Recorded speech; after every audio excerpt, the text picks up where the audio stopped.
4월의 마지막 주간이자 5월의 첫 시작을 알리는 한 주의 월요일을 마친 뉴욕 증시 간밤 분위기 어땠을지 한번 점검을 해보도록 하겠습니다. 3대 지수가 오늘 증시에서는 엇갈린 모습을 나타냈습니다.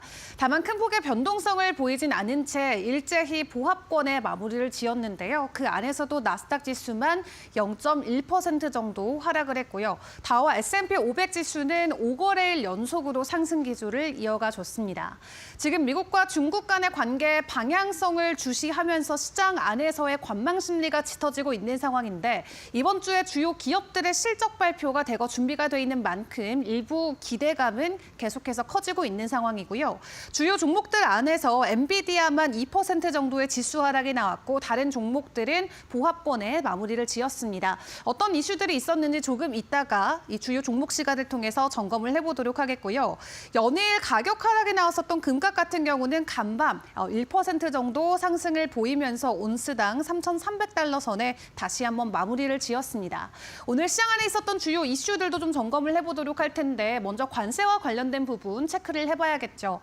베센트 재무장관이 CNBC 인터뷰를 통해서 이렇게 코멘트를 전해왔습니다. 만약 중국과 미국 간의 협상 진전이 필요하다면 그것은 중국에게 달려있다라고 말이죠.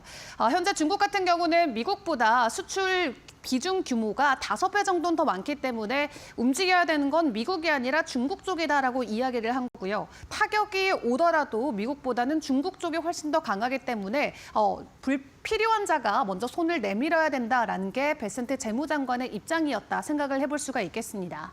그리고 트럼프 대통령과 시진핑 주석 간의 관계에 대한 내용도 함께 공개가 됐는데 지금 트럼프 대통령은 계속해서 중국 쪽과 전화도 하고 있고 연결을 계속해서 이어가고 있다라는 내용들을 전해왔었죠.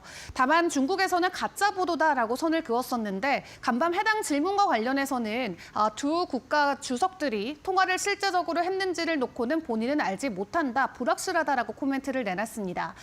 때문에 무역회담에 대한 기대감이 일부 후퇴하는 모습이 베센트 장관 인터뷰를 통해서도 나오기도 했고요. 무엇보다 시장에 좀 부담이 됐었던 건 브릭스의 만남이 되겠습니다. 강력한 다자주의로 미국을 계속해서 견제하겠다라는 내용들이 전해지고 있는 가운데 오는 7월이면 본격적으로 브릭스 정상회의가 이어지게 됩니다.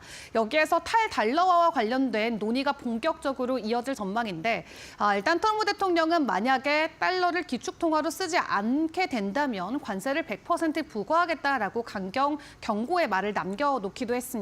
그럼에도 불구하고 브릭스 국가들은 7월에 열리는 정상회의를 통해서 어떻게 하면 달러에서 우리가 탈피할 수 있을지를 놓고 논의를 이어간다라고 하기 때문에 해당 기간을 놓고의 변동성 계속해서 나올 수 있다는 점도 주의를 해보시는 게 좋을 것 같습니다. 그리고 업계에서는 지금 트럼프 취임 100일 이후의 변화에 대해서 많이 집중을 하고 있습니다. 지지율도 역대 최저이긴 한데 증시에 대한 성적표도 역대 두 번째로 안 좋은 상황이라고 합니다. 가장 부정적인 성적표를 받아들였었던 게 리처드 닉슨 전 대통령 당시였는데요. 그 당시에는 탄핵에 대한 이슈까지 겹쳐 있었기 때문에 증시가 큰 낙폭을 보였던 것으로 보여졌고요. 트럼프 대통령 일기 때만 하더라도 S&P 500 기준으로는 5%대 지수 상승을 보였는데 현재 상황은 100일이 지난 지금 2기 때는 7.9%대 마이너스 지수를 보여주고 있습니다. 때문에 역대 두 번째로 낮은 뉴욕 증시의 상황을 보여주고 있고 시장 안에서의 민심도 굉장히 흔들리고 있음을 체크를 해볼 수가 있겠습니다. 이러한 부분들이 또 경제 데이터를 통해서도 체크를 해볼 수가 있는 부분이 될 것 같은데요. 최근에 소프트 데이터와 하드 데이터의 간격이 계속해서 벌어지고 있었습니다. 한마디로 소비자들의 투자 심리 그리고 실제 경제 지표가 엇갈린 모습을 보이고 있었던 상황인데 오늘 발표됐던 하드 데이터 중 하나인 제조업 지수가 굉장히 부진하게 나오면서 본격적으로 하드 데이터도 하락으로 전환되지 않을까 하는 우려감이 커지기도 했습니다. 현재 댈러스의 연이은 4월 제조업 지수가 35.8을 기록하면서 5년 만에 최악의 지수가 나왔고요. 뿐만 아니라 전망치를 하회하는 수치가 나오면서 텍사스 안에서의 제조업 활동이 지속적으로 축소되고 있음을 체크를 해볼 수가 있겠습니다. 다만 미국 안에서는 텍사스 지역이 제조업 쪽에서는 가장 강력한 지역이니만큼 해당 지역 안에서의 지수 하락은 전반적인 제조업에게 투자자들에게는 부담이 되는 지표로도 작용이 될 수가 있겠는데요. 일단 이번 주에도 주요 데이터들이 대거 발표가 되는 만큼 한 주간 발표되는 주요 일정들 잘 체크해 보시는 게 중요할 것 같습니다. 자, 그렇다면 주요 종목들의 이슈들도 같이 점검을 해보도록 할 텐데 빅테크 기업들 위주로 좀 체크를 해드리도록 하겠습니다.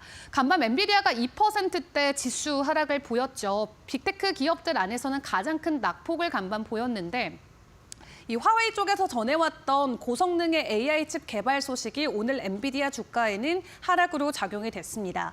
일단 엔비디아 같은 경우는 고성능 칩뿐만 아니라 저사양에 대한 칩까지 현재 중국에 수출이 불가한 상황인데 이 중국 안에 있는 엔비디아의 대항마 화웨이가 자체적으로 저사양뿐만 아니라 고사양에 대한 AI 칩까지 개발을 하겠다. 그리고 5월이면은 그 샘플 제품을 만나볼 수 있다는 내용이 전해지면서 엔비디아가 중국에서 대체가 된다면 엔비디아의 전반적인 실적에 악화될 수밖에 없는 상황으로 연결되기 때문에 주가에는 큰 부담으로 작용될 수 있다라는 우려감이 간밤 투자자들의 투심을 흔들었던 것 같습니다.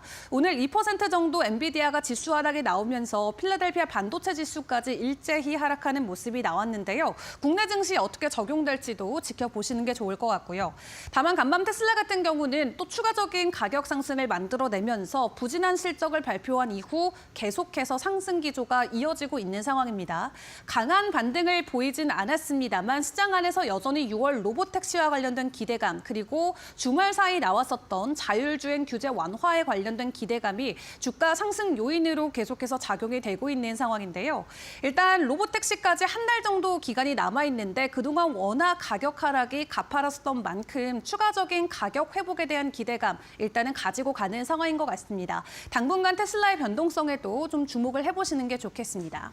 IBM 같은 경우는 대규모 투자 소식을 전해오면서 오늘 1.6%대 지수 상승을 보였습니다. 1,500억 달러를 미국 내 투자하겠다라고 소식을 전해왔고요. 앞으로 AI뿐만 아니라 양자 컴퓨터와 관련된 투자를 적극적으로 진행하겠다라고 하니까 앞으로의 움직임도 함께 주목을 해보시죠. 자, 그렇다면 이번 한 주 굉장히 바쁜 한 주가 될 예정인데 주요 일정들 어떤 것들이 있는지 점검을 해보겠습니다. 오늘도 중요한 실적들이 발표가 됩니다. 코카콜라나 화이자, 스타벅스 등의 실적 발표가 있고요. 데이터적으로는 소프트 데이터 쪽으로는 소비자 심리 지수 체크를 해보시는 게 좋을 것 같고 그리고 하드 데이터 쪽으로는 고용 쪽에 졸체 보고서 발표가 있겠습니다. 이 고용 쪽과 관련해서는 이번 주 금요일에 고용 보고서 발표가 되는 부분도 집중적으로 점검을 해보시고요. 뿐만 아니라 PC 지표는 내일 발표가 됩니다. 내일부터 이 빅테크 종목들의 기업들이 하루에 2개씩 실적 발표를 준비하고 있는 만큼 주 후반 들어서 나올 변동성에도 함께 주의를 해보시는 게 좋겠습니다. 자, 이렇게 간밤 뉴욕 증시 분위기 먼저 체크를 해봤는데 그대로 국내 증시로 연결을 시켜보도록 하겠습니다. 김수현 캐스터가 준비했습니다. 네, 간밤에 뉴욕 증시에서 주목해볼 이슈들과 오늘 우리장에서 그로 인해 주목해볼 기업들까지 함께 살펴보겠습니다. 네, 엔비디아입니다. 엔비디아 주가는 간밤에 2%대 하락하며 마감했습니다. 이는 중국의 화웨이가 엔비디아의 H100을 겨냥한 신형 칩 SND910B 칩을 발표하면서 나온 소식인데요. SND910B 칩은 엔비디아의 대표 AI 칩보다 성능이 우수할 것이라는 기대가 나오면서 주가가 하락했습니다. 이로 인해 중국 내 AI 시장 내의 경쟁 격화는 더 심화될 것이라는 우려도 나오는데요. 다만 엔비디아는 이에 맞서서 중국 시장 전용으로 설계한 H20 가속기의 판매 전망을 확대할 계획입니다. H20은 라이선스 요건을 맞추면서도 성능을 최대한 유지하도록 설계한 제품인데요. 앞으로 이 가속기 판매에 대한 기대감도 시장에 반영되고 있습니다. 이런 엔비디아 소식 오늘 우리장에서는 어떤 기업들이 영향받을지 함께 살펴보겠습니다. MDS테크는 엔비디아와 AI와 자율주행 파트너를 맺은 기업이고요. C랩과 IT 아이즈 그리고 콤텍 시스템은 엔비디아 기술을 활용하는 기업들입니다. 그리고 그중에서도 이수 페타 시스템, 엔비디아의 서버와 GPU에 들어가는 고급 PCB를 공급하는 회사들로 이 기업들 모두 오늘 엔비디아와 같이 함께 보시면 좋을 것 같습니다. 네, 다음으로 IBM 넘어가겠습니다. IBM은 월요일에 미국 내에서 양자 컴퓨터를 직접 구축하겠다고 밝혔습니다. 그렇게 이렇게 발표하면서 미국에 1,500달러를 투자하겠다고 발표했는데요. 그중에서도 300억 달러 이상은 메인프레임 시스템과 양자 컴퓨팅 분야의 연구 개발에 직접 투자하겠다고 밝혔습니다. 그로 인해서 오늘 우리나라 양자 컴퓨팅 관련 기업들 가지고 왔는데요. 드림 시큐리티, 코이버, 엑스게이트, 우리기술, 그리고 QSI 모두 복잡한 컴퓨터 관련 기술 개발에 투자하고 있는 기업들로 오늘 이렇게 양자 컴퓨팅 기업 IBM과 함께 보시면 좋을 것 같습니다. 네, 다음으로 스트래티지로 넘어가겠습니다. 스트래티지는 월요일에 15,000개 이상의 비트코인을 추가 매입했습니다. 그리고 앞으로도 비트코인에 대한 투자를 확대하겠다고 밝혔는데요. 그로 인해서 비트코인에 대한 긍정적인 전망을 보이면서 오늘 우리나라에서도 비트코인 관련 주식들 가지고 왔습니다. 우리기술투자와 AT너민베스트는 가상자산 관련 기업에 투자를 하고 있는 기업이고요. 그리고 비덴트는 빗썸의 지분을 보유하고 있기 때문에 비트코인 시장 변동에 민감하게 반응할 수밖에 없는 기업입니다. 그리고 위지트는 비덴트와 지분 관계를 갖고 있기 때문에 오늘 비트코인과 관련해서 이 5기업 모두 함께 보시면 좋을 것 같습니다.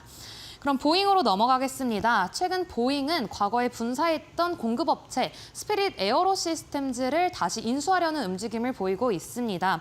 이 과정을 더 쉽게 설명하면 스피릿이 보유한 해외 생산시설 일부는 에어버스에 인수를 하고 보잉은 미국 내 핵심 사업만 골라서 인수하겠다는 계획인데요.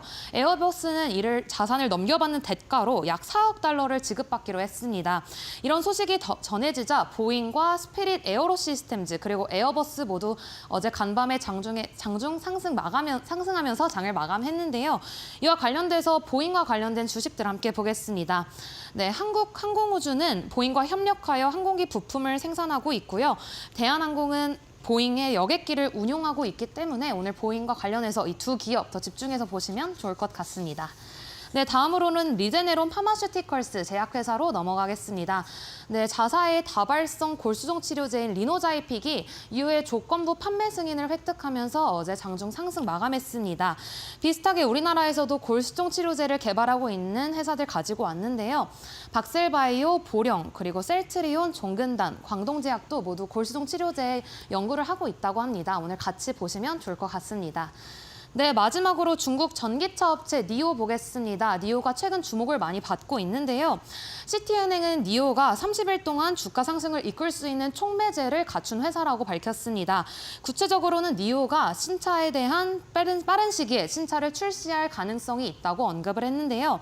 이러한 기대감이 반영되면서 니오를 포함한 중국 전기차 모두 5%대 상승하며 주식 마감했습니다. 이와 관련돼서 오늘 니오 관련 주식들 살펴볼 텐데요. 그중에서도 에코프로비엠은 니오를 포함한 글로벌 전기차 업체들과 협력 중이며 전기차 배터리에 들어가는 부품을 공급 중인 업체로 오늘 에코프로비엠 특히나 더 보시면 좋을 것 같습니다. 네, 이렇게 해서 어제 간밤 뉴욕 증시에서 주목해볼 이슈들과 그로 인해 오늘 국내장에서 주목해볼 기업들까지 함께 살펴봤습니다.